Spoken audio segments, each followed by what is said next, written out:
हुनर अपना रास्ता खुद तलाश करता है, यानी कि उसे किसी दीवार, किसी जंजीर, किसी क़तन से खौफ नहीं आता। हुनर का ताल्लुक़ एस्थेटिक सेंस यानी दिमाग से होता है, तो यानी दिमागी तौर पर मजबूत और बाशऊर फ़र्द ही अपने रास्ते खुद चुनते हैं और अपनी राह में आने वाली तमाम तर रुकावटों को मज़बूत तरीक़े से फ़ेस करते हैं। इसका मतलब हरगिज़ ये नहीं कि कामयाब लोग बाशऊर नहीं होते। इसका मतलब महज ये है कि कामयाब और अक़ली सलाहियत रखने वाले लोग अपने आप को एवरेज और नॉर्मल से हट कर इस्तेमाल करना जानते हैं। उनकी कंसिस्टेंसी, विल पावर और सेल्फ़ डिटर्मिनेशन ही उन्हें अपने मकसद में कामयाब करती है और उन्हें मंजिल मकसूद तक पहुंचाती है। आज इंटरनेशनल यूथ डे के मौके पर आर्ट्स काउंसिल ऑफ कराची के प्लेटफॉर्म से मैं इंशाल जावेद आपके सामने आपकी मुलाकात करवाऊंगी ऐसे शाहकार नौजवानों से जो अपनी इन अक़ली सलाहियतों को भरपूर तरीक़े से इस्तेमाल करना जानते हैं, तभी वो मुनफरिद हैं, सबसे मुमताज़ हैं। आज इस पैनल डिस्कशन में हम जानने की कोशिश करेंगे वो तमाम तर सवालात जो नौजवानों के जहनों में उभरते हैं, और ये ज़रूर जानेंगे कि क्या वो चीज़ है जो उन्हें मुनफरिद बनाती है, सबसे हट कर दुनिया में खड़े होने का मकाम बख्शती है। हम जानेंगे कि उन्हें क्या पंप करता है, क्या ड्राइव करता है, क्या स्ट्रेटजीज़ हैं उनकी, क्या वर्क एथिक्स हैं, ताकि हमें देखने वाले तमाम तर नौजवान आज इस प्लेटफॉर्म से सीख सकें, arts council of Karachi Pakistan के प्लेटफॉर्म से सीख सकें कि हमें आगे किस तरह से बढ़ना है। मैं इस पैनल डिस्कशन के सबसे पहले गेस्ट से आपका तारुफ़ करवाना चाहूँगी, किसी भी तारीफ़ के मोहताज नहीं हैं। आपका नाम है तैमूर सलाउद्दीन। आप सब उनको मूरो के नाम से जानते हैं, about which he says that this name has been given to him by his younger sister. He is an actor, a comedian, a film actor, a musician and an all-round entertainer. अस्सलाम वालेकुम तैमूर, कैसे हैं आप? जी बिल्कुल ठीक ठाक, आप बताएं। अल्हम्दुलिल्लाह। हमारे एक दूसरे गेस्ट हमारे पैनल डिस्कशन में हमारे साथ जो नौजवान मौजूद हैं, अगर मैं उनके हवाले से बात करूं तो उनकी आवाज़ कुछ ऐसी है, कुछ ऐसा जादू है कि आप उनकी मौसीकी जब सुनना शुरू करें तो आप बस एक बार सुनकर नहीं बैठ सकते, आपका दिल नहीं भर सकता, आप चाहते हैं कि उसको ऑन रिपीट सुने। हमारे साथ मौजूद हैं नेस्कैफ़े बेसमेंट के वोकलिस्ट ज़ीशान अली। अस्सलाम वालेकुम, वेलकम टू आवर शो। कैसे हैं आप? जी बिल्कुल ठीक, बहुत शुक्रिया। Thank you very much. हमारे पैनल डिस्कशन की तीसरी गेस्ट बहुत प्यारी और बहुत निराली दोस्त, 21 साल आपकी उम्र है लेकिन आपने काम बड़े बड़े किए हैं। आप इंस्टाग्राम की दुनिया में अपना एक बहुत बड़ा नाम रखती हैं। आप मॉडेस्ट फैशन इन्फ्लुएंसर हैं, 13 साल की उम्र से अपना बिज़नेस भी चलाती हैं और वो काफ़ी हद तक मकबूल और मारूफ़ हैं। अस्सलाम वालेकुम हुनैना रसूल, कैसी हैं आप? वालेकुम अस्सलाम, अल्हम्दुलिल्लाह, आप सुनाएं? बिल्कुल ठीक। ओके, तो हम अपने पैनल डिस्कशन का आगाज़ करते हैं और वन बाय वन सबसे क्वेश्चंस करते हैं ताकि आप लोग हमसे बहुत कुछ सीख सकें। तैमूर, मैं आपसे स्टार्ट करना चाहूँगी। You are a genius. Whenever we talk about Taimur Salahuddin, किसी से भी पूछें, उनके सामने जो एक लफ्ज़ आता है उनके दिमाग में after listening to the word Taimur, they always say he is genius. I mean he is so different, his content is so different and so amazing, जो कि उसको दूसरे लोगों के बरक्स स्टैंड आउट करना सिखाता है। तो मैं आपसे पूछना चाहती हूँ कि कामयाबी और सक्सेस के बारे में तो सभी बात करते हैं, आज हम शुरुआत ही आपकी फेलियर स्टोरी से करना चाहेंगे। आपको क्या लगता है कि किस मकाम पर आप शिकस्त खा गए या आप डगमगा गए, आपके कदम जो हैं वो लड़खड़ा गए, लेकिन आपने उससे कुछ सीखा और अपने आप को प्रूव किया और फिर आगे बढ़ते गए? जी मेरे ख्याल से कामयाबी हासिल करने के लिए हर इंसान को ही मेरे ख्याल से फेलियर में से गुजरना पड़ता है। अब देख लें, अगर बच्चा जब चलने की कोशिश करता है तो सबसे पहली चीज़ होती है वो गिरता है। बिल्कुल ऐसे। और वो गिरे बगैर चलना सीख ही नहीं सकता, तो फेलियर के बगैर वो सक्सेस चलने में हासिल ही नहीं कर सकता। तो इसी तरह मेरे ख्याल से सारों की ही ज़िंदगी में फेलियर से ही वो सीखते हैं। शायद ऑक्यूपेशन में जाके, अपनी कारोबारी ज़िंदगी में जाके वो तब तक जब बड़े हो गए होते हैं और उन्हें कुछ हद तक चीज़ें करनी सीख ली होती हैं, तो वो डरना शुरू हो जाते हैं फेलियर से। ये जो डर होता है, फियर ऑफ फेलियर जिसको हम कहते हैं, ये आपको दुनिया की अपॉर्चुनिटीज़, इन्फिनिट पॉसिबिलिटीज़ जो आपके लिए सलाहियतों के साथ मौजूद हैं, वो आप हासिल ही नहीं कर सकते जब तक आप फेलियर को अपने सामने रखने के लिए तैयार हो। तो मेरे ख्याल है ये मेरी ज़िंदगी में तो भरे हुए ही फेलियर्स हैं। Any one story that you would like to share? अगर YouTube के हवाले से पूछा जाए, क्योंकि वहाँ से ही मैं ज़्यादा जान पहचान है लोगों की मेरी, तो YouTube की मेरी आप पहली 10 वीडियोस देख लें, सारी फेल हुई थी। और वो पहले मेरे गानों के हवाले से अगर लोग मुझे जानते हैं तो मेरे पहले 5 गाने जो हैं वो मैंने डिलीट कर दिए, इतने बुरे थे। ठीक है, हम इसी को कंटिन्यू करेंगे हमारे दूसरे सवाल पर, बट मैं हुनैना से पूछना चाहूँगी, हुनैना, व्हाट्स योर फेलियर स्टोरी? मेरी फेलियर स्टोरी, मैं मेडिकल स्टूडेंट थी और मैंने एनटीएस का एग्ज़ाम दिया था। बहुत मेहनत की, उसको क्लियर भी कर दिया, लेकिन वहाँ से मैंने यू टर्न मारा है। और मुझे ऐसा लगता है बिकॉज़ मेरे पेरेंट्स का वो ड्रीम था, और मुझे लगता है उस वक्त मुझे इतना कुछ पता नहीं था कि कौन सी आगे फील्ड हो सकती है। मैं बिज़नेस में ज़्यादा अच्छी हूँ या फिर मेडिकल में अपना ज़्यादा अच्छा दे सकती हूँ, 100% दे सकती हूँ। उस वक्त मैं बहुत ज़्यादा कंफ्यूज हो चुकी थी और मैंने कहा नहीं, मुझे नहीं करना। मेरी पूरी फैमिली बिल्कुल शॉक में थी कि इसने क्या डिसीजन लिया है, लेकिन खैर मैंने सबको बहुत ज़्यादा कन्विंस किया कि नहीं, आप लोग रिग्रेट नहीं करेंगे। एंड फिर उसके बाद मैंने बिज़नेस एजुकेशन में आ गई हूँ। तो अभी भी जब अपने पेरेंट्स का ड्रीम देखती हूँ कि हाँ, उनको एक डॉक्टर बेटी चाहिए थी, तब मुझे ऐसा फील होता है कि मे बी वो डिसीजन गलत हो सकता था, लेकिन अभी वो मेरे काम से खुश हैं, मैं जो कर रही हूँ उसको बहुत प्राउडली फील करते हैं ना।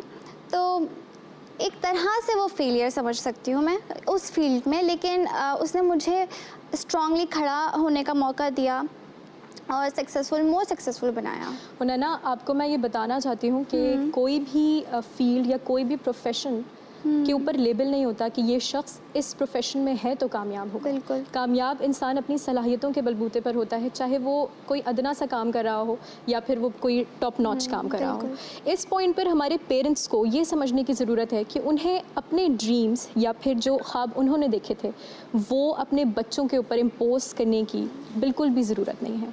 आप अपने बच्चों पर ट्रस्ट करना सीखें, उनकी सलाहियतों को पॉलिश करना सीखें, और फिर देखिएगा कि आगे चलकर वो आपको हुनैना रसूल की सूरत में जो है अपनी ही फील्ड में रहते हुए एक कामयाब तरीन बच्चा, एक कामयाब तरीन शख्स बनकर ज़रूर दिखाएंगे।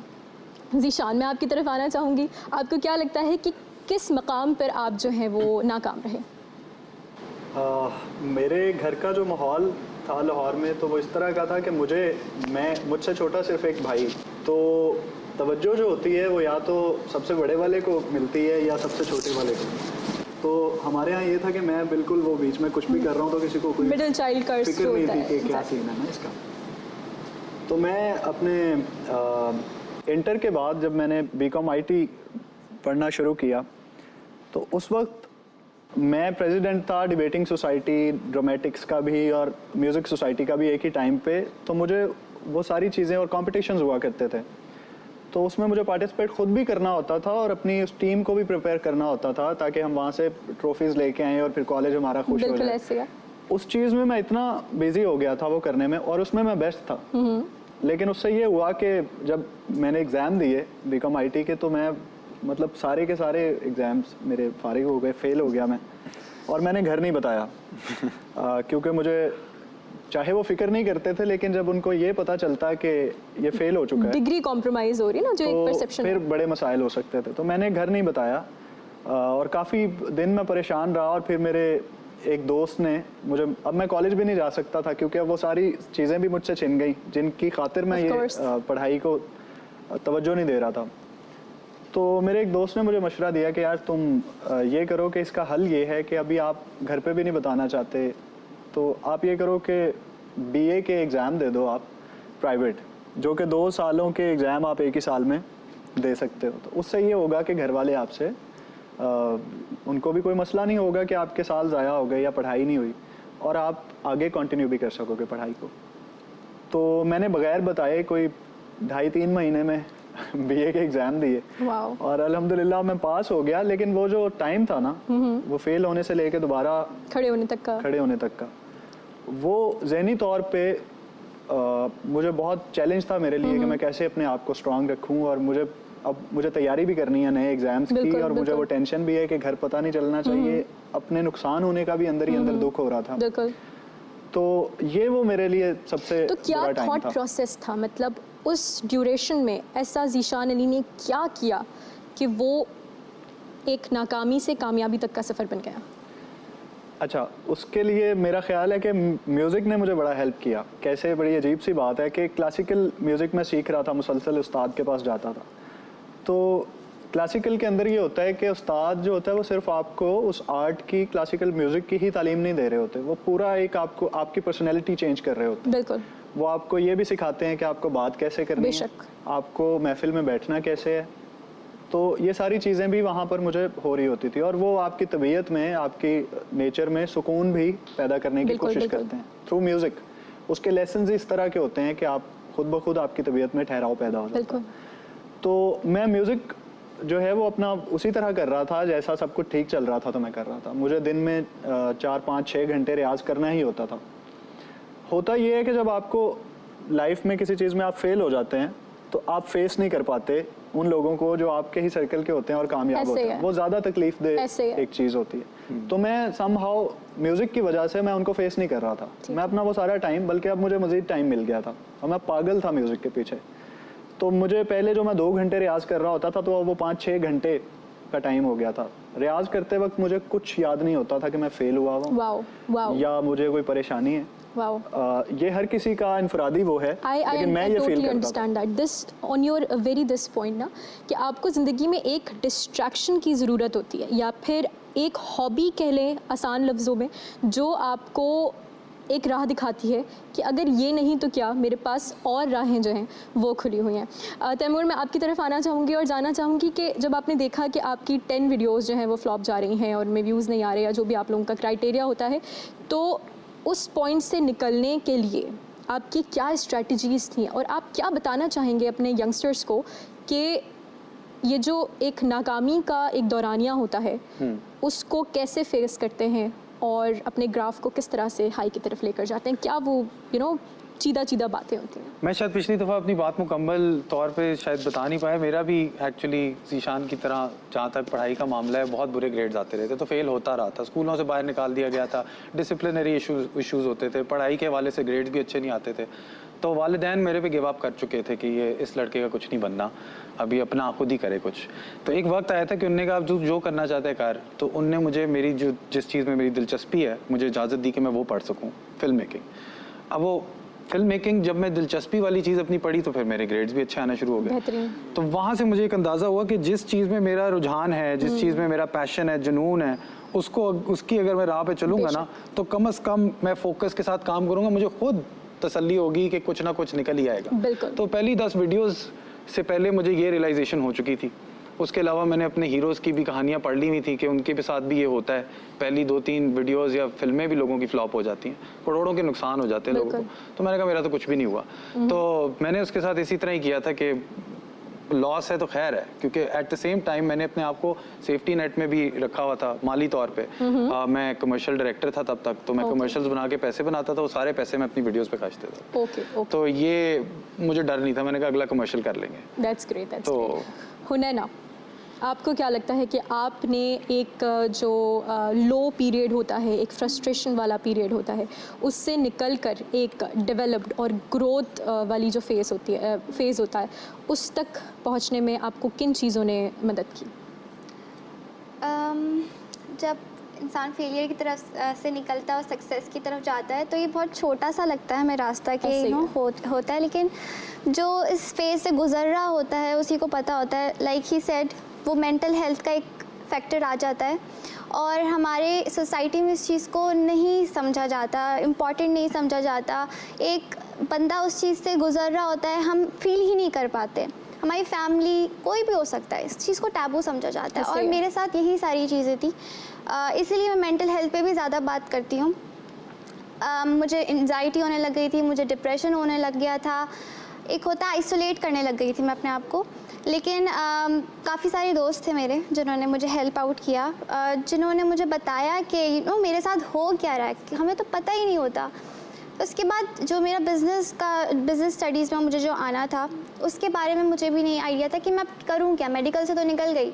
एक होता है ना, आप इतनी बड़ी चीज़ को गिव अप कर रहे हो, अब आप इतनी सी छोटी सी चीज़ को के अंदर जाओगे, हमारा परसेप्शन है महज, जैसे कि मैंने बताया ना कि हम बड़ी चीज़ डॉक्टरी है या फिर मेडिसिन है तो वो एक बड़ा प्रोफेशन है, और अगर एक बीबीए है या फिर एक आर्टिस्ट है तो वो एक छोटा सा प्रोफेशन है। तो उस चीज़ को फाइट करने में, लोगों को प्रूव करने में, अपने घर वालों को कन्विंस करने में, मुझे बताएं आप यूथ को क्या मैसेज देंगी कि आप किस तरह से अपने आप को प्रूव करें कि नहीं मैं कर सकती हूँ और कोई चीज़ बड़ी या कोई चीज़ छोटी नहीं होती। आई थिंक जब ना आपका कोई पैशन होता है ना, तो आपको फोर्स अपने आप को तो बिल्कुल भी नहीं करना पड़ता। ऐसे है। उसके बाद वो राहें खुल जाती हैं। लोग, मेरे पेरेंट्स समझना शुरू हो गए, सोसाइटी समझना शुरू कर दी, उन्होंने मुझे डिफेंड करना शुरू कर दिया, और फिर उसके बाद मैंने उनको शो करना शुरू किया कि ये भी हो सकता है। और आई थिंक टाइम लेता है, टाइम कहते हैं ना हर चीज़ हील कर देता है, तो वही होता है। अब बस कंसिस्टेंसी इज़ वेरी इंपॉर्टेंट।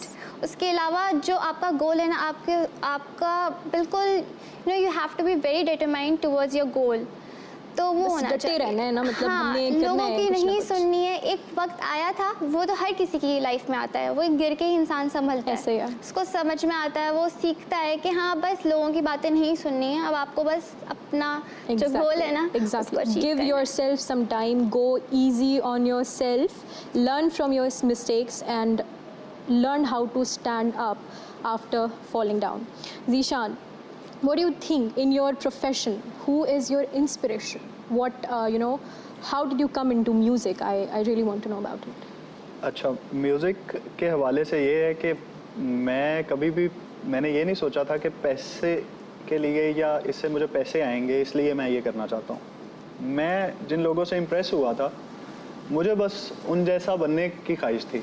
मुझे ये उस वक्त पता भी नहीं था कि ये पैसे भी कमाते हैं इस चीज़ से, इतनी छोटी एज में। मुझे बस मज़ा आता था कि जब मैं उनकी, जैसे बचपन में मैंने पैसे जमा करके मैं गुलाम अली साहब की सीढ़ियाँ ख़रीदता था, जो अभी तक मेरे पास पड़ी हुई हैं। उस वक्त सीढ़ियाँ मिलती थी तो मैं वो ख़रीद के लेके आता था। बड़ी महंगी मिलती थी बचपन में, तो 60 रुपीज़ भी ज़्यादा लगती थी। पायरेटेड, वो कॉपी वॉपी हुई होती थी, वो असल नहीं होती थी। लेकिन मैं वो लेके आता था और बाकायदा मेरा मजाक बनाते थे जो घर वाले थे कि इसको देखो क्या रोग लगा हुआ है, छोटा सा है या कोई ऐसा सीन है। असल मसला ये था कि हमारे यहाँ माहौल है कि मरसिया, सोज़ो सलाम और ये चीज़ें पढ़ी जाती हैं घरों पर। तो उनके जो बोल होते हैं, उनकी जो शायरी होती है, अब अगर आप मिर्ज़ा दबीर की पोइट्री बचपन में सुन रहे हैं तो आप आसानी से आजकल के शौरा की चीज़ें समझ सकते हैं। तो हमारी ट्रेनिंग वो हुई थी, लेकिन वो वहाँ मुझे समझने को तैयार नहीं थे कि हाँ इसने तो इससे मुश्किल पोइट्रियाँ, मतलब ये पढ़ता है, सोज़ो सलाम पढ़ता है जिसमें मिर्ज़ा दबीर, मीर अनीस की चीज़ें ये पढ़ता है, तो इसको शायरी की कोई सेंस हो भी सकती है। लेकिन मेरी डेवलप हो चुकी थी वो चीज़। तो मुझे म्यूज़िक कभी भी पहले नहीं पता था कि इससे पैसे भी आते हैं। मुझे सिर्फ ये था कि मैं कोई भी गज़ल या कोई ऐसी ठुमरी या कोई फोक चीज़ जब मैं सुनता था तो मुझे ये शौक़ होता था कि मैं ये सेम मेलोडी याद करके ऐसे ही गाऊंगा। उस वक्त तक आप ये जान चुके थे कि आपकी आवाज़ में कुछ है? मैं बहुत छोटा था जब मैंने जैसे बताया कि हमारे यहाँ ये है कि माहौल इस तरह का है कि अच्छा समझते हैं ख़ानदान वाले, पेरेंट्स अच्छा समझते हैं कि जब कोई बच्चा स्टेज पर, मिंबर पर जाकर सोज़ो सलाम या ऐसी कोई चीज़ पढ़े तो उसको बड़ा अप्रिशिएट करते हैं वो लोग। तो मैं बहुत छोटा था जब से मैं पढ़ रहा हूँ। खुदा की तरफ से मैं अपने पूरे ख़ानदान के अंदर वाहिद हूँ कि जो किसी भी आर्ट की तरफ आया है। इस तरफ कोई आर्टिस्ट नहीं है, किसी हवाले से कोई आर्टिस्ट नहीं है, सब अपने अपने मतलब कामों में है। You are different, you are proud and you have proven yourself in your whole family. हाँ, मैं मुनफरिद हूँ। तो उससे ये हुआ कि मेरा ये ख्याल है कि आपको जो काम मैं कर रहा हूँ, वालिदैन को आपसे 2-3 चीज़ें चाहिए होती हैं इंपॉर्टेंट। अगर मेन चीज़ें आप देखें, उनको ये चाहिए कि ये सेटल्ड हो जाए, अपनी लाइफ में सेट हो जाए अच्छे से, इसके बारे में सोसाइटी की राय बुरी ना हो। बिल्कुल। दूसरी चीज़, तीसरी चीज़ ये होती है कि उनको एक पर्सनल इमोशनल अटैचमेंट आपके साथ होती है, तो वो ये चाहते हैं कि ये हमारी बताए हुई चीज़ों पे, हमारे बताए हुए रास्तों पर चले या हमारे मुताबिक अपने आप को लिमिटेशंस के अकॉर्डिंगली चले, कोई बाउंड्री क्रॉस ना करे। तो मैंने हमेशा ये ख्याल रखा कि कहीं भी कोई ऐसी चीज़ ना करूं, चाहे मैं म्यूज़िक करना चाहता हूं, वो ये चाहते हैं कि मैं ना करूं, तो मैंने उनके लिए कोई तकलीफ दे चीज़ कभी पैदा नहीं की। वो ये चाहते थे कि मैं पढ़ाई करके कोई जॉब करूं, तो मैंने अपनी पढ़ाई पूरी की। वो जो बात उनसे छुपाई थी वो उनको तब बताई जब मैंने वो क्लियर कर लिया था। उसके बाद जॉब शुरू कर दी और जॉब की जब तक मेरा दिल किया। जब मुझे उससे बेटर अपॉर्चुनिटी मिली और वो थी जो मैं करना चाहता था, तो मैंने डिस्कस किया जाके, मैंने कहा Yes. ये है, इसमें से मुझे ऐसा लग रहा है कि जो चीज़ें आप सब सारी चाहते हैं कि मैं सेटल हो जाऊं, लोग मुझे अच्छे अल्फाज में याद रखें, ये सारी मैं इससे अचीव कर सकता हूँ। एग्जैक्टली। उन्होंने कहा कि तुम कर सकते हो। ऑन दिस वेरी पॉइंट हमारे यंगस्टर्स जो इंटरनेशनल यूथ डे पर हमें देख रहे हैं, उनको मैं ये ज़रूर कहना चाहूँगी कि ये जो फ्रस्ट्रेशन वाला पीरियड होता है, जो फ्रस्ट्रेशन वाला फेस होता है, ये ऑफ कोर्स इस वजह से भी आता है क्योंकि हम अपने पेरेंट्स को नहीं समझा पाते, हमारे ऊपर कोई सोसाइटल प्रेशर होता है या फैमिली का प्रेशर होता है। तो जैसे जीशान ने आपको बताया कि communication is the key, try to prove yourself, किस तरह से अपनी मेहनत जारी रखें और फिर उन लिमिटेशंस के अंदर रहते हुए पेरेंट्स के पास जाएं, उनको बताएं कि मैं ये कर सकता हूँ, मेरी ये सलाहियतें हैं। यकीन करें, आपके पेरेंट्स आपसे मोहब्बत करते हैं, आपको किसी भी कोई भी ऐसी चीज़ जो आपको आगे बढ़ा रही है उससे हरगिज़ नहीं रोकेंगे। तो ये वाला जो ट्रस्ट है, सेल्फ बिलीफ है, जो कि आपको आगे बढ़ने के लिए एक मोटिवेशन देता है, उसको होल्ड ऑन करना बहुत ज़्यादा ज़रूरी है। तैमूर, मैं आपसे पूछना चाहूँगी कि किसने इंस्पायर किया कि आप यहाँ तक पहुँचे? और दूसरी चीज़ ये जो कि मैं साथ पूछना चाहूँगी कि जब आप कंटेंट लिख रहे होते हैं या फिर कंटेंट के बारे में सोच रहे होते हैं, तो क्या प्रोसेस होता है? How do you start it, like thinking से लेकर उसको एग्जीक्यूट करने तक, पेपर वर्क, यू नो, जो भी आपका एक प्रोसेस होता है वो हम जानना चाहते हैं, ताकि वो एस्पायरिंग यूट्यूबर्स या फिर फिल्म मेकर्स जो कि इस प्रोसेस में हैं लेकिन वो कोई ना कोई एक जिसे कहते हैं प्रोफेशनल एक ट्रिक है जो भूल जाते हैं, वो आपसे ज़रूर सीखें आज। तो इन्फ्लुएंसेस की और इंस्पिरेशन की, या जहाँ तक लोगों से मैं मुतासिर हुआ जो आर्टिस्ट हैं, वो तो अनगिनत किस्म के लोग हैं। उसमें मौसीकार भी हैं, फिल्म मेकर्स भी हैं, मुसन्निफ भी हैं। कोई इंसान वैसे ही मैं अगर ज़िंदगी में मिलता हूँ, अब ज़ीशान है, ज़ीशान की आवाज़ मुझे मुतासिर करती है, मैं घर जाके इनका गाना भी गाता हूँ अकेले में। अब वो कोशिश होती है कि वो मुर्कियाँ मेरे में भी आ जाएँ, तो वो तो होता रहता है, वो एक कंटिन्यूइंग प्रोसेस है। Absolutely. वो आप रोक नहीं सकते अपने आप को मुतासिर होने से दूसरे से। तो वो अब मैं नाम लेना शुरू करूँ, उनके अंदर कितने लोग हैं? फॉर योर, अगर मैं यूट्यूब के हवाले से बात करूँ, फिल्म मेकर्स होंगे, फिर फिल्म मेकर्स के हवाले से यूरोपियन भी हैं और हॉलीवुड के भी हैं। हॉलीवुड के अंदर मार्टिन स्कॉर्सेज़ी हैं, वेस एंडरसन हैं, ब्रायन डे पामा हैं। फिर उसके अलावा यूरोपियन के अंदर इंगमार बर्गमन आ जाते हैं, फिर वुडी एलन है, मैं कह रहा हूँ कि डैरेन अरोनोफ्स्की हैं। ये वो नेम्स हैं जो कि हमारी यूथ आज जाकर सर्च कर सकती है और इनसे काफ़ी कुछ सीख सकती है। बिकॉज अगर ये लोग इंस्पायर कर सकते हैं मूरों को, तो सोचें आप उनसे क्या क्या पॉजिटिविटी एक्सट्रैक्ट कर सकते हैं। और बिल्कुल ये आई थिंक नोट आपने अच्छा स्ट्राइक किया कि जो इंसान आप सुन रहे हैं, जिससे आप मुतासिर हो रहे हैं, देखो कि वो किससे मुतासिर हो, ऐसे है। और फिर जाके आप बड़े गुलाम अली पे पहुंचेंगे जिस तरह मैं अब जाऊँ। तो वो उस तरह करके मैंने अपने सारे जो मेरे इन्फ्लुएंसेस हैं, एक गाने के शौक है मुझे, तो उसके अंदर जेफ बकली एक हैं जिनको मैं बड़ा सुनता था।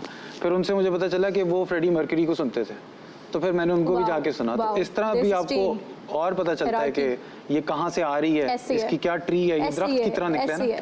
तो ये भी एक बड़ा अच्छा पॉइंट है। और जहाँ तक एग्जीक्यूशन का मामला है, तो फिल्म मेकिंग पे ही अगर हम रखें, तो आई थिंक अपने आप को ट्रस्ट करना चाहिए कि आपके अंदर से क्या चीज़ पहले निकल रही है। अब ज़ीशान भी मेरे ख्याल से इस बात पे मुत्तफ़िक होंगे कि हो सकता है आपके दिमाग में धुन पहले है, हो सकता है बीट पहले है, हो सकता है कोई किसी राग की वजह से आपके दिमाग में कोई धुन आ जाए। तो आप अपने आप को लिमिट नहीं कर सकते कि बीट नहीं पहले आएगी, मैं पहले लफ्ज़ लिखता हूँ, मैं पहले ये लिखता हूँ। खुला रखना चाहिए। मैंने सजाद अली का भी किसी तरह का इंटरव्यू देखा था, वो कहते हैं कि उनका सबसे फेमस कोई गाना था, वो कह रहे थे कि इसके मैंने लिरिक्स बाद में लिखे थे, धुन पहले लिखी थी, हालांकि मुझे करना उल्टा चाहिए था। हाँ। लेकिन उनका फेमस गाना उनके उल्टे प्रोसेस से निकला। तो अपने प्रोसेस को फ्लेक्स करो। मैं जनरली फिल्म मेकिंग बड़ा एक्सपेंसिव मीडियम है, तो कैमरे को ऑन करना, लाइटें लगाना और सब कुछ सेट करने से पहले पेपर के ऊपर अपने पूरे ख्यालात जॉट डाउन करना चाहता हूँ। तो मैं पेपर के ऊपर जॉट डाउन करता हूँ। अगर सफ़रनामा ना हो, सफ़रनामे के अंदर डॉक्यूमेंट्री होती है, आप रिकॉर्ड कर रहे होते हैं, ठीक है, वो पेपर के ऊपर जॉट डाउन करने के बाद वो आइडियाज़, फिर उसके बाद हम कैमरे को खोलते हैं और फिर उसके बाद एडिट करते हैं और फिर रिलीज़ करते हैं। तो राइट, शूट, एडिट, रिलीज़, और ये एक साइकिल है जो बस रिपीट करते रहना होता है। जब रिपीट करेंगे तो बेहतर होती जाएगी। Absolutely. Hunaina, content creation, what's your process? My process or inspiration or what? Inspiration as well and process as well. अच्छा, मूरो यहाँ है इस वजह से नहीं, लेकिन मूरो is one of my inspiration. Wow, same when here. it comes to content creation, because जो quality आपकी कंटेंट की है वो Yes, I that can't is- see anywhere. Absolutely yes, very different. मैं फ़ोन से स्टार्ट किया था, मैंने कंटेंट क्रिएट करना, और मैंने कैमरा तभी इन्वेस्ट किया जब मैंने मूरो की वीडियोस देखना शुरू की।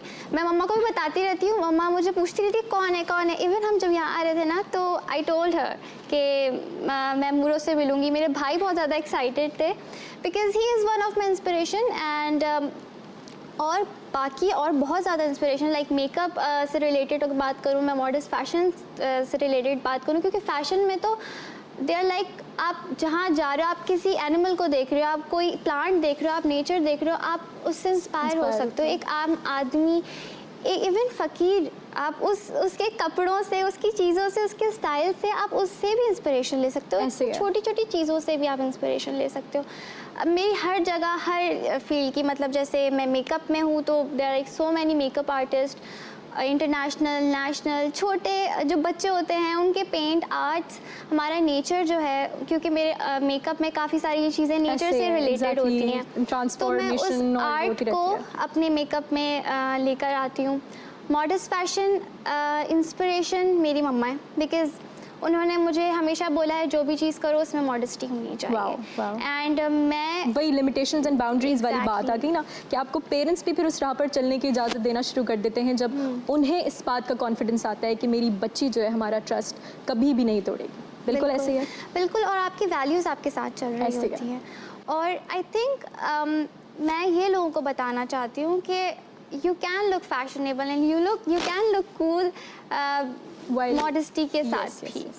तो आई थिंक इसमें कोई बुराई नहीं है। That's amazing.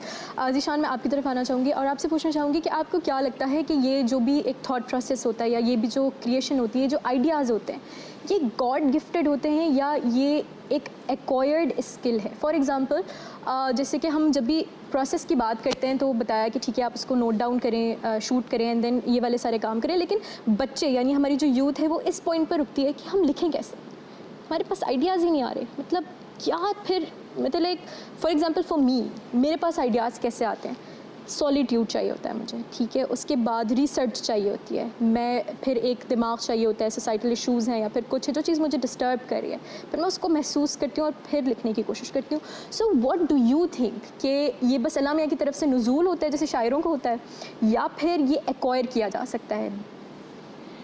देखिए, इसके लिए मेरा ये ख्याल है कि किस लेवल पे आप आइडिया बनाना चाह रहे हैं। मिसाल के तौर पे मैं अगर म्यूज़िक की बात करूं तो उसके लिए ज़रूरी है कि मेरे जहन में पहले क्या फीड ऐसा हुआ है कि मुझे किस लेवल का आइडिया आएगा।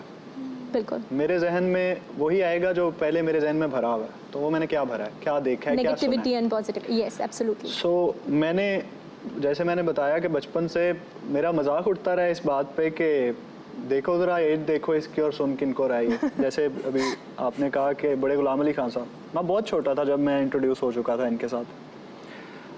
उस्ताद सलामत अली खान शाम 84 घराने से, कि आप डिजिटली उनको मेजर नहीं कर सकते कि उनकी जो स्किल लेवल था, कि मुर्की जैसे आप कह रहे थे, तो वो इंसानी गले से वो चीज़ मुमकिन नहीं है जो वो कर रहे होते हैं। तो मैं इन लोगों को सुन रहा होता था। वो सारी चीज़ें सुनने के बाद और क्लासिकल और सीरियस कंटेंट सुनने के बाद मैं पैदा हुआ हूँ 91 में, और अभी के दौर में मैं अभी 2020 में यहाँ पे हूँ। तो मुझे वो सारा कुछ मवाद जो मेरे जहन में है, अब मुझे अपनी आर्ट के थ्रू इस दुनिया के लिए करना है जो वो 40-50 साल 60 साल पहले करके गए थे। तो आइडिया बनेगा कि मैं कैसे उसको मॉडिफाई करूँ, उसमें अपना कौन सा एलिमेंट डालूँ, उसको कितना कम या ज़्यादा करूँ, तो क्या चीज़ बनेगी। तो जैसे अभी मूरो ने कहा कि ज़रूरी नहीं है कि पहले कोई पोइट्री सामने आए और फिर उसकी धुन बने। कभी कभी ऐसा होता है कि किसी का कोई गाना सुनते हुए आपका अपना एक गाना बन जाता है, एग्जैक्टली, और जो बिल्कुल उससे अलग होता है, बिल्कुल अलग आइडिया होता है। अगर किसी ने किसी इशू पे बनाया है तो आपको किसी और इशू पे गाना उतर जाता है जहन में। कभी कभी ऐसा होता है कि आप प्रॉपर किसी की शायरी सामने आती है, आप शायरी पढ़ रहे होते हो और आपके जहन में कुछ धुन बजना शुरू हो जाती है, या आपका दिल करता है कि मैं इसको बनाऊं, अगर धुन बजी नहीं है तो आप उसको लेके बैठ जाते हो। मेरा ये तरीका है कि अगर मुझे कोई शायरी अच्छी लग जाए मैं उसे लेके बैठ जाता हूँ। बेशक। और फिर उसके टेक्निकली कि अगर उदास बात हो रही है तो उसके लिए कुछ उदास राग हैं, उनका इस्तेमाल करना। अगर खुशी की बात हो रही है तो खुशी, वहाँ पे फिर आपकी नॉलेज आ जाती है। हाँ, तो वही चीज़ें जो मेरे अंदर पहले फीड हो New चुकी Sylvia. हैं। तो वो सारी चीज़ें करने के बाद मेरा ख्याल है मुझे बड़ा मज़ा आता है ये करने में। मेरे लिए ये मुश्किल प्रोसेस नहीं है। बेशक। मैं एक दिन में कई गाने भी बना सकता हूँ, चाह के भी ना चाह के भी। कि कभी कभी खुद ब खुद कई कॉम्पोजिशंस एक ही दिन में हो जाती हैं, मैं नहीं चाह रहा होता, और कभी चाह के भी बनाई हुई हैं। Passion keeps you going. On this point जो यंगस्टर्स हमें यूजुअली ये कंप्लेन कर रहे होते हैं कि नहीं यार वो बंदा अगर ये काम कर रहा है तो वो तो गॉड गिफ्टेड है, और फिर वो उसको अल्लाह मियां ने ये सलाहियत दी है तभी वो अच्छा गा रहा है, हमारे पास तो इतने रिसोर्सेज नहीं हैं या फिर हमारे पास शायद उतना अच्छा दिमाग नहीं है। तो उन्हें ये समझने की ज़रूरत है कि ये चीज़ें ठीक है बज़ाहिर गॉड गिफ्टेड होती हैं, लेकिन हम उन्हें एक्वायर कर सकते हैं अपने माइंड सेट डेवलपमेंट के साथ, अपने इंटरेस्ट के साथ, अपने पैशन के साथ। Muro, what would you say about it? Do you think ये स्किल एक्वायर किया जा सकता है, या जो भी चाहे वो सिंगिंग हो, चाहे कंटेंट क्रिएशन हो? यकीनन कुछ तो ऐसी सलाहियतें हैं जो अल्लाह मियाँ ही देते हैं आपको, और वो आपका कोई इख्तियार नहीं होता बिल्कुल, उसके ऊपर। बिल्कुल। और आमद भी कई दफ़ा जब आती है तो ऐसे लगता है कि आपका कोई हाथ नहीं था, ऐसे ही। आपके ज़रिए बस कोई बात निकल गई। तो ये तो ऐसा तो होता ही है, मगर सीखी भी जा सकती हैं। और आपको नॉलेज के थ्रू, अब मुझे फॉर एग्ज़ाम्पल एक मेरी कमी है कि मुझे कॉर्ड्स वगैरह और ये सापा सारे गामा नहीं पता। हाँ। तो मेरे जो म्यूज़िकल एक्सप्रेशन होती है, मैं बहुत बीच में टेक्निकली ना मसाइल में फंस जाता हूँ, क्योंकि मुझे वो जो हल जल्दी से निकल आता है। अगर मुझे पता होता है कि मेजर 7th कॉर्ड बजानी है यहाँ पे, ये मैं ढूंढ रहा हूँ, वो मैं ढूंढने में बैठ जाता हूँ। तो मुझे वो कमी महसूस होती है नॉलेज की, कि वो हल नहीं निकल रहा, मैं ज़हूर पजीर नहीं हो पा रहा, मेरा जज्बात का जो इजहार है मेरे गाने के अंदर, क्योंकि मुझे नॉलेज नहीं है। बिल्कुल। तो वो दो चीज़ों का बैलेंस चलेगा ऐसे ही है। आपका थ्रू आउट। नॉलेज भी आपको चाहिए, आपको इंस्पिरेशन भी चाहिए, बिल्कुल। और सलाहियत जो आपके इख्तियार में नहीं है। It's a mix of all of it. But सलाहियतों का इस्तेमाल शायद हमारे इख्तियार में है कि हम किस तरह से उसको polish निखार करते पैदा हैं। किया जा निखार सकता है। पैदा किया जा सकता है, और निखार पैदा इंस्पिरेशन से ही किया जा सकता है, टाइम लगाकर, जिसे कहते हैं ना बस जुस्तजू और फोकस के साथ कि आप वो चीज़ किस कदर चाहते हैं। Hunaina, I would like to ask you कि आपको क्या लगता है कि 5 साल बाद हुनैना रसूल कहाँ होंगी? तो मुझे खुद भी नहीं पता, बिकॉज़ मैं बहुत सारी नई नई चीज़ें ट्राई करने की कोशिश करती हूँ, और हर साल मुझे लगता है कि मैं किसी नई चीज़ पर चली जाती हूँ। जैसे जब मैंने स्टार्ट किया था, आई स्टार्टेड माई छोटी सी ऑनलाइन शॉप, जब यहाँ कोई भी ऑनलाइन बिजनेस का कुछ भी नहीं था। उसके बाद मैंने उसको ऑनलाइन ब्रांड में कन्वर्ट कर दिया। उसके बाद उसको फेस देने के लिए मैं इन्फ्लुएंसर बन गई। Great. उसके बाद मैंने अपने आप को इम्प्रूव करके makeup artist, self taught makeup artist के तौर पे मैं आई। फिर उसके बाद जब मैंने देखा कि हाँ मेरे हिजाब से लोग इंस्पायर हो रहे हैं, तो वाई नॉट मॉडर्न फैशन। उसके बाद फिर मैंने यूट्यूबिंग की। तो मैं बहुत अनप्रेडिक्टेबल कहती हूँ अपने आप को, क्योंकि मैं हर दफ़ा कुछ नया ट्राई करने की कोशिश करती हूँ, और एक जगह रहने से मुझे बहुत कोफ्त डर आती लगता है। तो लेकिन New इसका एक destinations. बहुत बड़ा वो है कि मेरे अंदर फिर कंसिस्टेंसी ख़त्म हो रही है, जो मैं नहीं चाहती।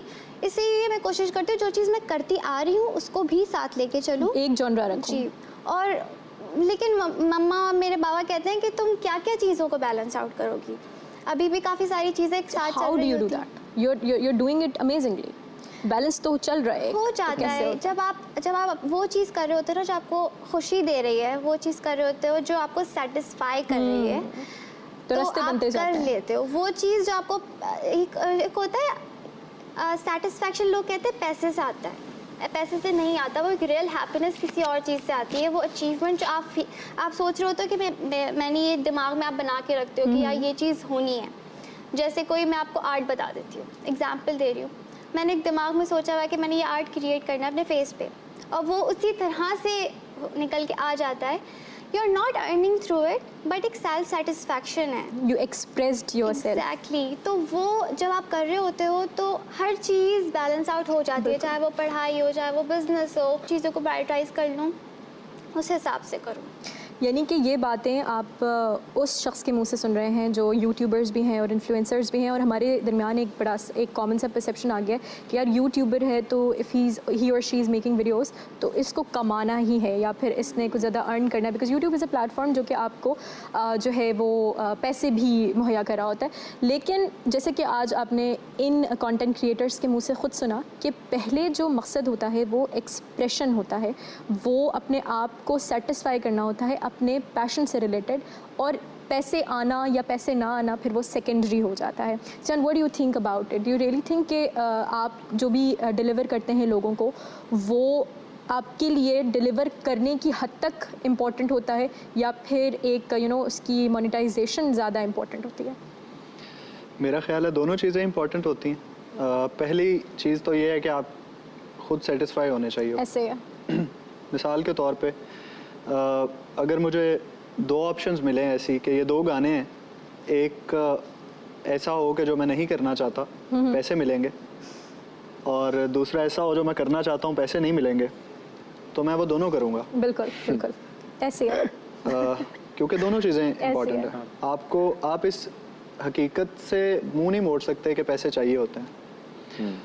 हाँ, उसकी वजह से आपकी सेटिस्फेक्शन कम नहीं होनी चाहिए। बिल्कुल, स्टार्ट आपका नहीं। मैं दोनों चीज़ें बैलेंस कर रहा हूँ। वो कुछ था जो मैंने पैसों के लिए किया, लेकिन अपने लिए भी किया। इनिशिएट जो किसी भी काम को शुरू करने की जो नियत हो, हाँ, वो आपकी बिल्कुल, आपके पैशन से एसोसिएटेड होनी बाकी क्राइटेरिया ये होता है कि जो मैं पैसों के लिए कर रहा हूँ, क्या वो किसी मयार से गिरा हुआ तो नहीं हाँ, है। बिल्कुल, वो तो ऑब्वियसली आप चेक करते हो, लेकिन मैं दोनों तरह की चीज़ें कर रहा होता हूँ, क्योंकि दोनों चीज़ें बहुत ज़रूरी हैं। पैसे से बेशक हैप्पीनेस नहीं खरीदी जा सकती, लेकिन खाना खरीदा जा सकता है, भूख मिट सकती है, जो कि एक हकीकत है।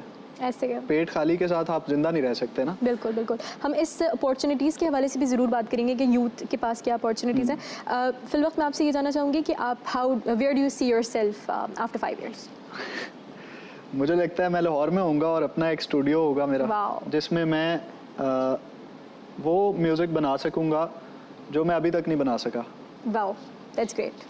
हाँ, We wish मैं you शायद good ध्यान luck. We देता wish you हूँ। best of luck. Thank you. I hope कि हम 5 सालों बाद जो है आपको एक इससे भी ज़्यादा बेहतरीन मकाम पर देखें जो आपके लिए बहुत ज़्यादा मुनफरिद और आपके लिए बहुत ज़्यादा बेनिफिशियल हो। तैमूर, मैं आपसे पूछना चाहूँगी, where do you see yourself after 5 years? बिल्कुल यहीं पे जी। बिल्कुल यहीं पे। You're मैं very बहुत much खुश हूँ। satisfied. क्या बात जो है, मैं क्या काम कर रहा हूँ मैं वही करना You're चाहता हूँ। already top notch. You do not want to come out of it. ऐसे में वो ग्रोथ तो उम्मीद है नंबर्स में होती रहेगी, वो तो बंदा चाहता ही है, लेकिन Absolutely. मैं काम यही करना चाहता हूँ। मैं वीडियोस बनाना चाहता हूँ, गाने गाना चाहता हूँ, वही करता रहूँगा, ये satisfaction कॉमेडी चाहिए करना ज़िंदगी चाहता हूँ, तो वो उसमें उम्मीद है निखार आता रहेगा वक्त के साथ साथ, और तो कुछ खास नहीं चाहिए। ये सेटिस्फेक्शन अगर हमारे यंगस्टर्स में आ जाए कि आप जो काम करें, वो कहते हैं ना कि जो आपका प्रोफेशन है वो आपका इश्क बन जाए, या फिर जो आप पसंद करते हैं वो आपका प्रोफेशन बन जाए, तो ज़िंदगी बड़ी स्मूथ हो जाती है।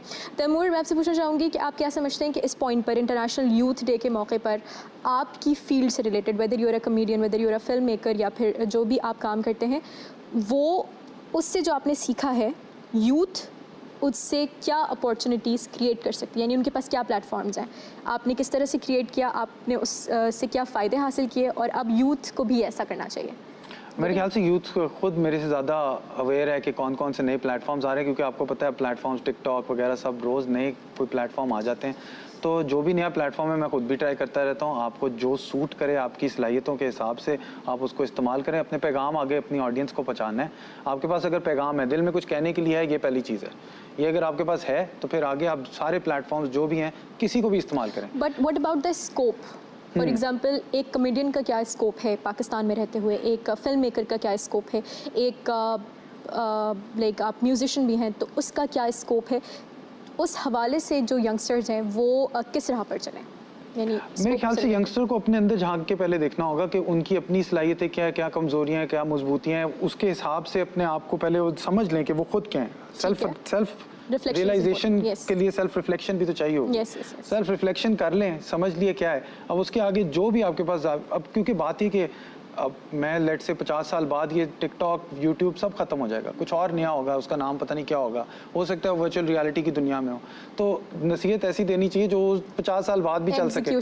तो आप देख लें जो भी नया प्लेटफॉर्म है, अपने अंदर देख लें आपकी क्या सलाहियतें हैं, आपके पास कुछ कहने के लिए है कि नहीं, और ये चीज़ पहले मत रखें कि आपने मशहूर होना है, वो पहले रखें कि आप कहना क्या चाहते हैं। बिल्कुल। तो फिर उसके आई थिंक आगे अच्छे रिजल्ट। बिल्कुल, एब्सोल्युटली। मैं ये वाली बात से बहुत ज़्यादा इंस्पायर होती हूँ तैमूर की, कि ये अपने काम से कभी भी बोर नहीं होते। एज ही सेड हिमसेल्फ के बहुत ज़्यादा सेटिस्फाइंग, और उसकी रीज़न ये है कि जब ये थकते नहीं हैं, और ये थकते इसलिए नहीं है क्योंकि जब ये एक म्यूज़िक बनाने से थकते हैं तो ये फिल्म मेकर बन जाते हैं, और जब ये फिल्म मेकर बनने से थकते हैं तो ये कमेडियन हो जाते हैं, और जब ये कमेडियन से थकते हैं तो ये एक नया एंटरटेनर जो होते हैं वो बन जाते हैं। आई थिंक आपको अपनी पर्सनालिटी के डिफरेंट एस्पेक्ट्स भी जो हैं वो ओपन रखने चाहिए कि अगर मैं ये नहीं कर सकता तो मैं ये कर सकता हूँ ना। What do you think in your field, what are the career opportunities for youth?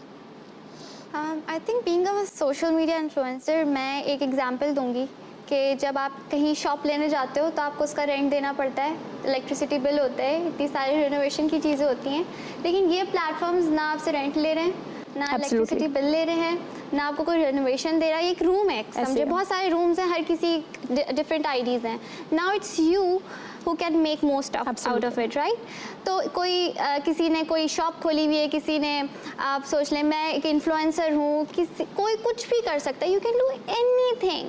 अब आप बैठ के हेट भी फैला सकते हो उस पर, तो it's you who can do. अच्छा, हेट कमेंट्स को फिर कैसे टैकल कर, हेट और नेगेटिविटीज? आई थिंक पहले तो मैं थोड़ा शट अप कॉल देती थी, लेकिन I think it's waste of time. मैं बस इग्नोर करती हूँ, ये एक पार्ट ऑफ लाइफ है।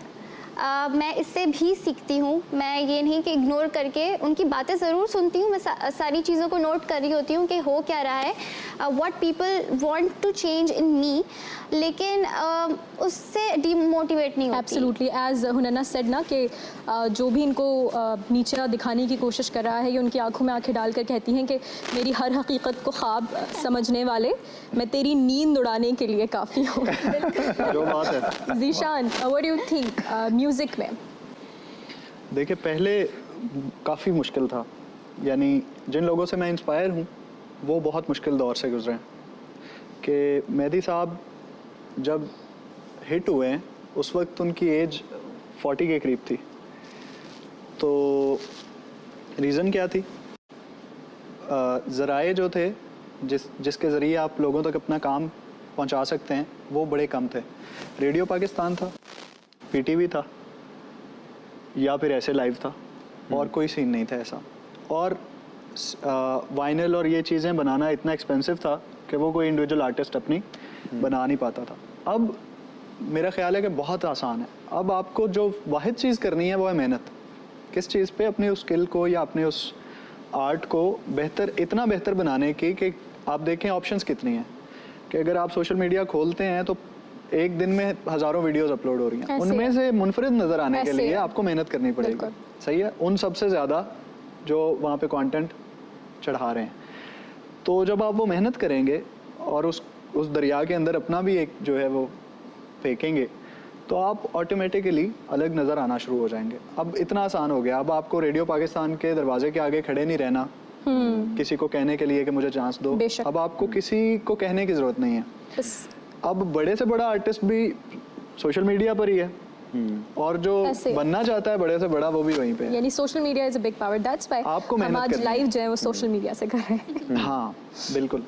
अच्छा तैमूर, मैं आपसे पूछना चाहूँगी, आपको क्या लगता है आपकी लाइफ का सबसे बड़ा रिग्रेट क्या है? मेरी ज़िंदगी में भरी हुई रिग्रेट्स हैं जी। मतलब कि मैं पिछले रिश्ते देखता हूँ कुछ, और मुझे लगता है कि मुझे शायद बिहेवियर अपना चेंज करना चाहिए था। मैं अपनी ज़िंदगी में अपनी पढ़ाई के वक्त देखता हूँ और टीचरों के साथ मैंने क्या सलूक किया तो मुझे रिग्रेट होती है।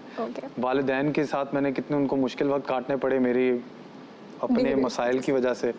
तो आई थिंक रिग्रेट्स तो जिस इंसान में नहीं होती वो फिर शायद ना पर करियर रिलेटेड कोई रिग्रेट है कि काश? करियर से रिलेटेड एज सच कोई रिग्रेट नहीं, क्योंकि मैं इतना जानता हूँ, मतलब कि मुझे लगता है कि मैं काम को बेहतर कर सकता था। मैं पिछले काम को देखता हूँ तो मैं कहता हूँ यार ये शायद बेहतर हो जाना चाहिए, वो कभी रुकेगा नहीं।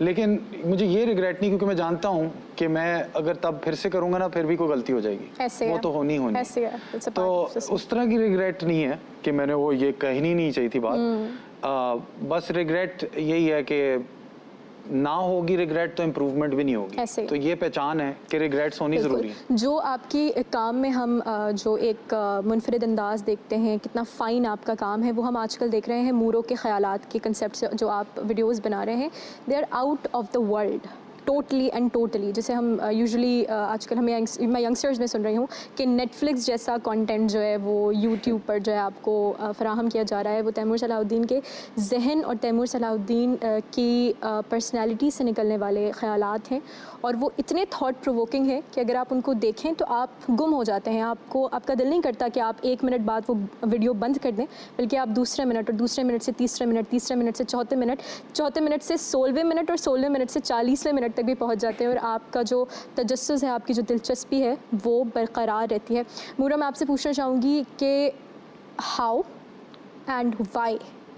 The reason behind this concept, and one more thing that I read about you कि आप इसको जो है वो मोनेटाइज नहीं करना चाह रहे, बल्कि अपना एक आपने मर्चेंडाइज भी जो है वो लोगों के सामने पेश किया है। ज़रूर हमें उसके हवाले से बताएं। जी, ख्यालात सीरीज़ मेरे ख्याल से जब ये कोरोना की वबा आई थी तो उसकी वजह से मैं घर में बंद हो गया था, तो फिर मैंने कहा अब मैं क्या कर सकता हूँ। उससे पहले वो सफ़रनामे बनाना था, सफ़र तो बंद हो गया सारा, ऐसे है। तो फिर किताबें खोल ली। जब किताबें खोली तो लिमिटेशंस के साथ, जिस तरह हमने पहले भी बात की थी, लिमिटेशंस के साथ काम करने की आदत है यूट्यूबर्स को पर्टिकुलरली ये होती है, क्योंकि उन्हें निकालना ही होता है कंटेंट, आपको भी पता ही होगा। तो कंटेंट निकालने के लिए जो आपको मिल रहा होता है उस वक्त फराहम होता है, आप उसमें करते हैं। मेरे पास मेरे अपने ख्यालात ही खाली रह गए थे उस वक्त, और वो मेरे ख्यालात भी हैं, वो काफ़ी और दानिश्वर हैं जिनके ख्यालात हैं जो मेरे अंदर आए हैं। कामदी साहब हैं, यासिर कादी हैं, उसके अलावा साइंटिस्ट हैं, रिचर्ड डॉकिंस की मैं बातें सुनता हूँ, स्टीफन फ्रायर हैं, उनकी बातें सुनता हूँ। तो इस तरह के लोगों की मैं बहुत देर से बातें सुन रहा था, तो मैंने कहा अभी वक्त आ गया कि इसको इस्तेमाल किया जाए और ये देखते हैं लोगों को शायद दिलचस्पी है कि नहीं। तो जब रखा तो लोगों को दिलचस्पी थी, तो मैंने कहा, मैं सोचा नहीं था कभी, मैं समझता कि वो एंटरटेनमेंट चाहते हैं, क्योंकि खासी गाढ़ा डेंस मुश्किल सवालात हैं जो लोग शर्माते हैं पूछते हैं। बाज़ौक़ लोग जो है ना वही समझ सकते हैं जिनको है इस चीज़ की। हाँ बिल्कुल, बेसिक तालीम तो थोड़ी सी चाहिए होगी आपको फिजिक्स वगैरह की, कि आप आगे भी कुछ सोचें उससे। बिल्कुल। तो मैंने नहीं सोचा था, लेकिन वो चल रहा है, तो मैं भी अपने ख्यालात बेहतर, मेरे लिए एक मौका आ गया कि मैं अपनी तालीम जो मैंने नहीं हासिल की उसको अब बैठ के खुद ही हासिल करें और फिर आगे प्रोवाइड इसको डिलीवर भी करें। And most important I think your way of delivery is so amazing ना, जिस तरह से आप उसको डिलीवर कर रहे हैं, हर इंसान जो है वो इतना ज़्यादा ग्रिप नहीं रखता अपने कंटेंट में उसको डिलीवर करने में। So I would give that credit to you absolutely. Hunaina, what do you think कि आपका कोई ऐसा प्रोजेक्ट जो कि आप बहुत ज़्यादा एक्साइटेडली करना चाहती हैं आगे जाकर और लोगों को बताना चाहती हैं अपने स्किल्स के हवाले से? एज सच तो नहीं है, बट हाँ मुझे एक मेकअप स्टूडियो खोलना है, एक प्राइवेट सा छोटा सा, और मुझे एक शेल्टर खोलना है स्पेशली एनिमल्स के लिए। तो ये किसी को भी नहीं पता इस बारे में, लेकिन हाँ ये मेरा बहुत बड़ा ड्रीम है समझें। बट या इसके लिए थोड़ा मुझे मेहनत करनी है और हिम्मत चाहिए इस चीज़ के लिए, क्योंकि यहाँ लोगों के बारे में तो बहुत सोचा जाता है, जानवरों के बारे में नहीं सोचा जाता, और मुझे लोगों से ज़्यादा जानवरों से खासी लगाव है। तो ये एक प्रोजेक्ट है जो बहुत सारी चीज़ों से हटके ही है, मेरे सारे काम से हटके। बेहतर। अच्छा ना, ज़िंदगी में जो मुश्किलें आती हैं, ठीक है, कॉम्प्लेक्सिटीज़ से ओवरवेल्म अगर इंसान हो जाता है तो उसको सिंप्लीफाई कैसे करती हो? As such overwhelmed and simplicity, मतलब कोई मुश्किल आ रही है, परेशान हो, एंजाइटी हो रही है, so what helps you and who helps you, और फिर किस तरह से उससे निकल सकती है? मैं जहाँ स्टक होती हूँ बेसिकली मैं वहीं से स्टार्ट करूँगी, वहाँ मैं मेडिटेशन करती हूँ। That's the point. और मेडिटेशन से बैठ के आंखें बंद करके एक ही तरह से नहीं हो सकती, जैसे इन्होंने कहा था इनको एक मेंटल फेज से निकलने के लिए वो गाना गाते थे। Exactly. तो हर किसी के लिए डिफरेंट होती है। मैंने मेंटल हेल्थ के बारे में बताया था, उसके ऊपर मैंने बहुत वर्क किया, फिर अपने ऊपर काम किया, अपनी जो डिप्रेशन एंजाइटी थी सबसे पहले उसको ख़त्म किया, और मेडिटेशन मेरे साथ हर वक्त रही है, मुझे काम डाउन कर देती है। इवन जितनी सारी चीज़ें होती हैं ना आपकी डिसीजन मेकिंग में बहुत ज़्यादा फ़ायदेमंद होती है, तो मैं हमेशा मेडिटेट करती हूँ। That's great, that's great. Zeeshan, what do you think? How do you come out of your complexities? मैंने ऐसी कुछ पर्सनैलिटीज़, ऐसी कुछ शख्सियात रखी हुई हैं जो मैंने मयार रखा हुआ है अपने जहन पे कि अगर उनके साथ ये पेश आता तो वो क्या जिसके बाद आपने रिग्रेट भी बताना है अपना। जी। तो मैंने वो कुछ ऐसे शख्सियतें हैं जो मैंने रखी हुई हैं, जो मैंने मयार रखा हुआ है कि अगर वो ऐसी किसी सिचुएशन में होते तो वो क्या रिएक्ट करते हैं। क्या बात है। तो मैं भी वो करने की कोशिश करता हूँ, तो उससे मसला हल हो जाता है। बेहतरीन। और रिग्रेट कोई आपकी ज़िंदगी का? रिग्रेट मुझे ये है कि मैंने वेस्टर्न म्यूज़िक सुनना 3 साल पहले शुरू किया है, तो मुझे ये रिग्रेट है कि मुझे ये भी शुरू से सुनना चाहिए था। Exactly, वो भी एक वास्ट एक अलग पूरी दुनिया मेरे ऊपर खुली है 3 साल पहले जब मैं कराची शिफ्ट हुआ हूँ। लाहौर में ऐसा माहौल नहीं है। लाहौर में और तरह का सारा कल्चर है और वो सारी चीज़ें। मैं क्लासिकल म्यूज़िक सीख रहा हूँ बहुत टाइम से, और वहाँ का सारा कुछ अपने तरीके से चलता है। जब मैं यहाँ आया तो मेरी दोस्तियाँ कुछ लोगों से हुई, तो पहली चीज़ जो मैंने सुनी अंग्रेज़ी म्यूज़िक की, मैं माजरत चाहता हूँ, बहुत सारे लोगों को ये मेरी बात जहर लगेगी कि इतनी लेट इतने बड़े बंदे को मैं सुन रहा हूँ। मैंने फ्रैंक सिनाट्रा को ओह मैंने सुना पहली दफ़ा, तो मैंने कहा यार ये कौन है भाई, क्या सीन है। और ये मेरे एक म्यूजिशियन दोस्त ने मुझे सुनवाया, तो उसने मुझे कहा यार ये तुम्हें नहीं पता इनका। मैंने कहा नहीं। तो वो बाकायदा थोड़ी देर मुझे देखता रहा। जज किया बकायदा। अच्छा। सो मुझे ये रिग्रेट है कि मैंने काफ़ी लेट, इतने बड़े लोग मौजूद हैं इसमें जिनका एक पूरी अलग दुनिया है जो मैंने मिस कर दी, उम्र का एक इतना लंबा हिस्सा। चलिए now that you're up to it. हाँ, तो अब मैं लगा हुआ हूँ उसमें। Get on to it. Taimur, मैं आपसे पूछना चाहूँगी कि आपके जो स्किल्स हैं और जो कैपेबिलिटीज़ हैं वो एज आई सेड के वर्ल्ड क्लास है, and I am not just saying it for the sake of saying it, but I am saying it क्योंकि ये लोगों की तरफ से जो रिस्पॉन्सेज आते हैं। और ये जो सवाल मैं आपसे करने वाली हूँ, ये सवाल आपके एक फ़ैन ने मुझसे किया है, और वो ये सवाल है कि why do you prefer to stay in Pakistan जबकि आपका जो लाइक टैलेंट है वो काफ़ी ईजिली पाकिस्तान से बाहर रिकग्नाइज हो सकता है। मैं जब बाहर पढ़ रहा था, फिल्म की डिग्री कर रहा था, तो मेरे पास ऑप्शन थी उधर ही रह के काम करने की। यूनिवर्सल स्टूडियोज़ के साथ ही मेरा स्कूल था फिल्म मेकिंग की, तो उन्होंने यूनिवर्सल स्टूडियो में ही आपकी पहले इंटर्नशिप, फिर नौकरी, फिर वहाँ से आप लैडर क्लाइंब कर सकते हैं। लेकिन मैंने वहाँ पे नोट किया कि मेरी जो नैरेटिव है ना, जो बातें मैं सोचता हूँ और जिन कैरेक्टर्स को मैं डिपिक्ट करना चाहता हूँ, जो मेरे दिमाग में आते हैं, वो इसी मिट्टी से निकले हुए लोग हैं। बेशक। तो मैंने वहाँ पे स्क्रिप्ट्स भी जब लिखी और अपने टीचर को सबमिट की, तो बादशाह मस्जिद के बाहर कोई बंदे के बारे में लिखी हुई। उन्होंने कहा इसको किस तरह शूट करेंगे भाई, यहाँ पे हम बादशाह मस्जिद तो नहीं यहाँ पे बना सकते। तो मुझे अंदाज़ा हो गया था कि मेरा जो बोलने का अंदाज़ है और जो मेरी बातें हैं, ऑडियंस है, वो है ही खाली पाकिस्तानियों के लिए। क्या बात है। या इंडियंस भी समझ ले, क्योंकि हमारा कुछ हद तक तहजीब उनसे मिलती जुलती है, कहानियाँ यहाँ की। So do you think how much do you consider कि आप पैट्रियोटिक हैं? वो क्योंकि पेट्रियाटिक के साथ कुछ हद तक ऐसी चीज़ें आ जाती हैं जो मैं नहीं हूँ, कि मैं पागलों की तरह हर बात पे पाकिस्तान जिंदाबाद नहीं कह रहा होता। You're logically patriotic. हाँ, मैं चाहता हूँ कि यहाँ पे बेहतरी हो, ब्रेन ड्रेन कम हो, और जो लोग सलाहियतें रखते हैं वो बाहर भागने की जगह यहाँ पे करें। और एक उनको रियलाइजेशन ये भी हो कि उनकी वैल्यू पैसों में शायद यहाँ पे ज़्यादा ना हो, लेकिन दूसरे हवालों से उनकी वैल्यू इधर ही ज़्यादा है, क्योंकि यहाँ पे उनका जो वो काम करेंगे उसका ज़्यादा लोगों को असर होगा। मेरे जैसा बंदा है, अंग्रेज़ी में बात कर सकता हूँ, मैं जाके अंग्रेज़ी में वहाँ पे कंटेंट बना लेता, लेकिन वो बातें हो रही हैं वहाँ पे, साइंस की सब जानते हैं वो, ये ख्यालात वो वैसे ही पूछते हैं। यहाँ पे हमें लोगों की ज़रूरत है, आपकी टैलेंट की पाकिस्तान में ज़रूरत है, तो यहाँ पर आकर इन्वेस्ट करें, यहाँ पर आकर बोलें। लोग आपसे मोहब्बत करना जानते हैं और आपको सुनना जानते हैं, आपको इज़्ज़त देना जानते हैं। तैमूर, इसी पॉइंट पे मैं आपसे ये पूछना चाहूँगी और सब के पास भी आऊँगी कि एक किसी भी फ़ैन के हवाले से, what was the weirdest thing that a fan has ever done to you, और what was the best thing that a fan has ever done to you? weirdest ये थी कि मैं एक दफ़ा एक गिव अवे कर रहा था फ़ोन, और मैंने दे दिया फ़ोन, और वो फ़ैन जो है वो फिर मेरा पीछा करना शुरू हो गया गाड़ी पे।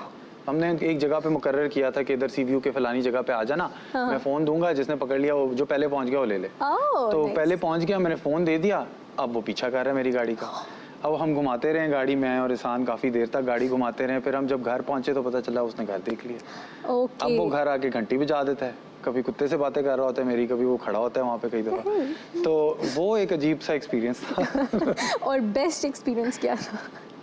बेस्ट एक्सपीरियंस ये था, एक लड़का बस उसने दरवाज़ा खोला, अंदर आके बैठ गया, तो कुछ देर के लिए मैं चौंक गया, गाड़ी के अंदर ही आके बैठ गया, कुछ देर के लिए मैं चौंक गया। वो मेरा बड़ा अच्छा दोस्त है, अली ज़हर है उसका नाम, वो गाड़ी के अंदर आके बैठ गया, और वो खुद भी बड़ा अच्छा कंटेंट क्रिएटर है, और दोस्ती होगी इस तरह। तो अब वो मैं उसको देखता हूँ तो मुझे एक बड़ी फॉन्ड सी अफेक्शन महसूस होती है, एज अपोज टू अगर मैं पहले देख रहा तो मैं चौंक गया था कि यार खतरनाक काम है, बंदूक निकाल ली, कुछ हो गया। तो वो एक interesting experience. That's amazing. That's amazing. Nana, weirdest thing done by a fan and the best thing done by a fan. अब मेरा कोई इतना ज़्यादा फ़ैन से इंटरेक्शन नहीं हुआ, क्योंकि मैं बहुत ज़्यादा डरती हूँ इस तरह से ना। कोई करना हो चाहिए। हाँ, काप कर लेती हूँ जब मैं। खैर मेरे साथ यही एक फ़ैन थी, वो आई, उसने वो आई डोंट नो फ़ैन थी या नहीं थी, उसने बहुत ब्लंटली मुझे बोला इधर आओ, मुझे तुम्हारे साथ पिक्चर लेनी है, इधर आओ। हाँ इधर आओ।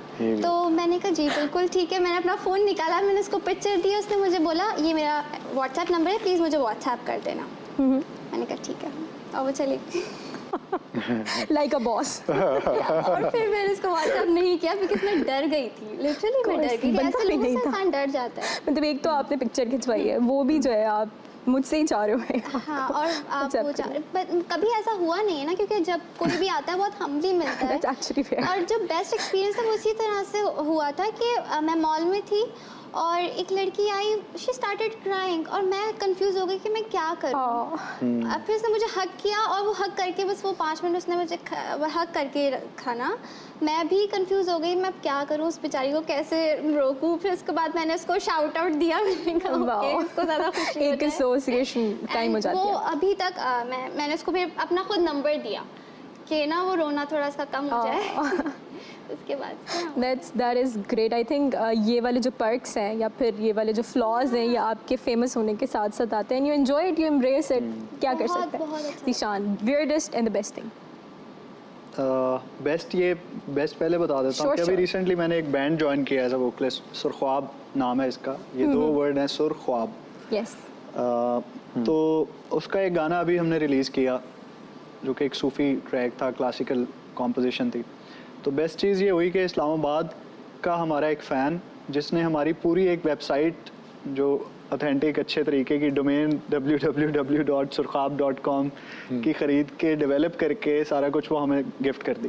Wow. तो ये बेस्ट था मेरा ख्याल Wow, है, ये wow. अच्छा था। ये जो लोग हैं ना जो मोहब्बत करते हैं, फ़न की कदर करना जानते हैं, यही जो है वो आपको हाँ, मतलब ये बड़ी return एक कर सकते हैं। अजीब और प्यारी चीज़ थी Motivation. कि उसने मतलब टाइम निकाला बैठ के, उसका ये काम होगा कि मतलब वेब डिज़ाइन करना या That's ऐसा। good. तो खैर उसने ये किया हमारे लिए, थैंक यू।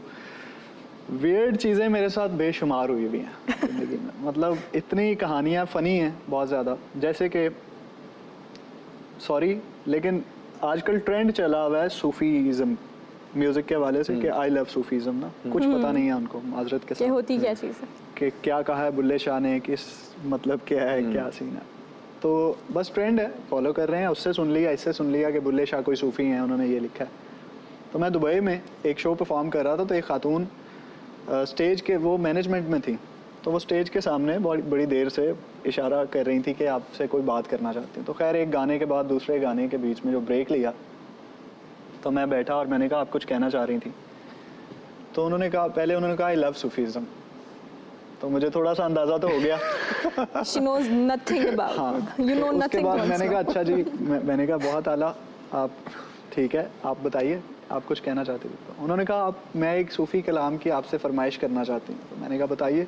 तो उन्होंने कहा कि आप वो सुना दें प्लीज़, गोरख डंडा। Okay. गोरख धंधा एक कलाम। Just sound it. I think it's not even related to Sufism. उनको ये भी नहीं पता था कि ये क्या है जो मैं लेकिन वो ये मेरे लिए वियर्ड था। मेरे लिए ये इतना वियर्ड है कि मैं गा रहा हूँ और कोई गलत जगह मुझे दाद दे दे, मेरे लिए ये वियर्ड है।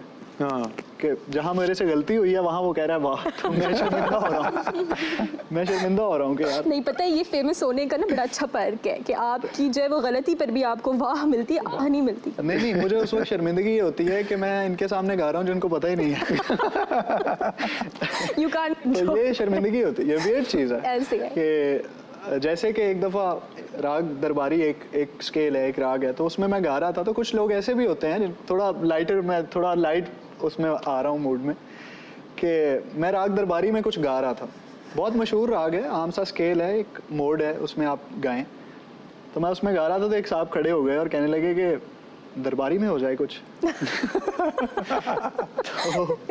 तो मैंने मतलब थोड़ा मैं अजीब हुआ और मैंने कहा जी मैं दरबारी में ही तो गा रहा हूँ। तो वो शर्मिंदा नहीं हुए, वो अपने दोस्तों को कहने लगे तो फिर मज़ा भी तो आ रहा है ना। कॉन्फिडेंस ना। अच्छा कवर अप किया। तो ऐसी बहुत सारी चीज़ें म्यूज़िक में, बहुत सारी ऐसी चीज़ें होती हैं। क्या बात है। हम अपने इस शो के अख्तिताम की जानिब बढ़ते हुए अपने गेस्ट से जो है वो उनके फ़ाइनल वर्ड ज़रूर लेना चाहेंगे और जानना चाहेंगे कि आज जाते जाते वो हमारी जो यूथ है उनको क्या पैगाम देना चाहेंगे, क्या एक बात जो वो अपने पल्लू से बांध कर रखें। तैमूर। अच्छा, ये तो बड़ा मुश्किल सवाल है। मेरे ख्याल से बुनियादी हकूक़ को अपने मद्देनज़र रखें, लोगों के साथ बुरा ना करें, झूठ ना बोलें, जान माल आबरू में किसी को ख़तरा ना पहुंचाएं, अच्छी ज़िंदगी रहें, प्यार फैलाएं। क्या बात है, क्या बात है। हुनैना। मैं ये बोलूँगी that your network is your net worth. और ये बहुत गहरी बात है। बेशक, मैं सोच रही हूँ। बिल्कुल मतलब इसमें भी ये नहीं कि आप नंबर से फैसिनेट हो जाएं, इट्स अबाउट ऑल क्वालिटी। तो लोगों को अपना नेटवर्क अच्छा, पॉजिटिव और इन्फ्लुएंसिंग रखना चाहिए, एंड इसी तरह से आप पहचाने जाते हो। अब अपनी कंपनी से पहचाने बिल्कुल। जाते हो। बेशक। ज़ीशान। दो बातें हैं। एक तो मैं ये कहना चाहता हूँ कि सब्र करें, पेशेंस पैदा करें थोड़ी सी अपने अंदर। दूसरी चीज़ ये है कि दुनिया का सबसे आसान काम है तनकीद करना, और वो आपको नहीं करनी, वो आपको नहीं करनी चाहिए। तो तनकीद ना करें। अगर आप किसी के काम से या किसी की बात से मुत्तफिक नहीं हैं तो आप उसे ना मानें, आपके ऊपर कोई उसको मुसल्लत नहीं कर सकता, लेकिन आप तनकीद ना करें। बिल्कुल। इससे हो सकता है कि वो ज़िंदगी भर के लिए वो काम ही करना छोड़ दें। क्या बात है। इस पॉजिटिव नोट के साथ जो नौजवान हमें देख रहे हैं, मैं उनसे सिर्फ इतनी सी बात कहना चाहती हूँ कि आपकी जो पॉजिटिविटी है, जो आपका ऑरा है, वो आपको दूसरों से मुनफरिद करता है। आप अगर गलत भी हैं तो अपनी गलती को पहचानना सीखें, और अगर आप सही भी हैं तो बादशाहत के दर्जे तक ना पहुँचें। अपने सर को खम रखना सीखें, अपने सर को नीचा रखना सीखें, क्योंकि ये जो हम्बलनेस है ये आपको ज़िंदगी में बहुत ज़्यादा आगे पहुंचाती है। और वो जो लोग कहते हैं कि इंसान के चेहरे के परस्तार हुए हैं, कहकाफ की परियों का फसाना नहीं कहते, वो भी तो सुने मेरे ये अशार किसी रोज़, जो लोग नई नस्ल को अच्छा नहीं कहते। अपने ऊपर यकीन करना सीखें, अपने अतराफ़ में जो लोग हैं उनकी एनर्जी, उनकी पॉजिटिविटी को एक्सट्रैक्ट करें, उनसे सीखें और अपनी पर्सनैलिटी से जो है दूसरों को फैज़ याब करें। आज इंटरनेशनल यूथ डे के मौके पर आर्ट्स काउंसिल कराची से मैं इंशाल जावेद आप सबको खुदा हाफ़िज़ कहना चाहती हूँ, और साथ साथ अपने गेस्ट का बेइंतहा शुक्रिया अदा करना चाहती हूँ जिन्होंने हमें इतना ज़्यादा टाइम दिया, इतनी ज़्यादा प्रेशस गुफ्तगू, इतनी ज़्यादा स्ट्रैटेजीज़ हमारी यंगस्टर्स, हमारी जो यूथ है उस तक पहुँचाई, और अपनी ट्रिक्स और strategies nobody tells that and they have delivered that to you. We feel so much honored, we are so lucky कि इस प्लेटफॉर्म पर आज ये लोग हमारे साथ मौजूद थे। Thank you so much Taimur, thank you so much Naina, thank you so much Zeeshan. We really wish कि आप लोगों से हमारी इसी तरह से मुलाकात होती रहे। मैं इंशाल जावेद आर्ट्स काउंसिल के प्लेटफॉर्म से आप सबको खुदा हाफ़िज़ कहती हूँ, और खुदा हाफ़िज़ कहने के साथ साथ ये कैसे हो सकता है कि ज़ीशान अली हमारे साथ मौजूद हो और हम उनकी आवाज़ में कुछ ना सुने। मुझे दीजिए इजाज़त, और आप ज़ीशान अली की आवाज़ से महसूस होजिए। तो गज़ल के दो अशार सुना देता हूँ, क्योंकि आज मेरी गज़ल भी रिलीज़ हो रही है। एक नया ट्रैक रिलीज़ हो चुका है या होने वाला है। आप बिगफुट म्यूज़िक के यूट्यूब और फेसबुक के प्लेटफॉर्म्स पे उसको देख सकते हैं। तो फैज़ अहमद फैज़ साहब की गज़ल के दो अशार सुनाता हूँ।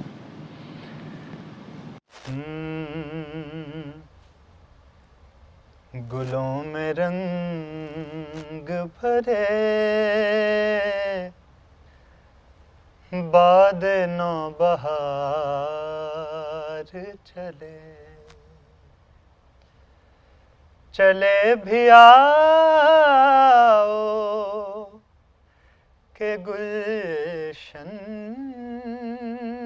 का कारोबार चले। गुलों में रंग भरे बाद नौ बहार चले, हुआ जो तीरे नजर नीम कश तो क्या हासिल,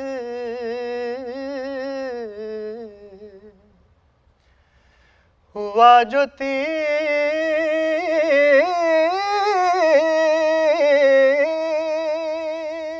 नजर नीम कश तो क्या हासिल, मजा तो जब है के सीने के आर पार चले, चले भी आओ के गुलशन का कारोबार चले। मकाम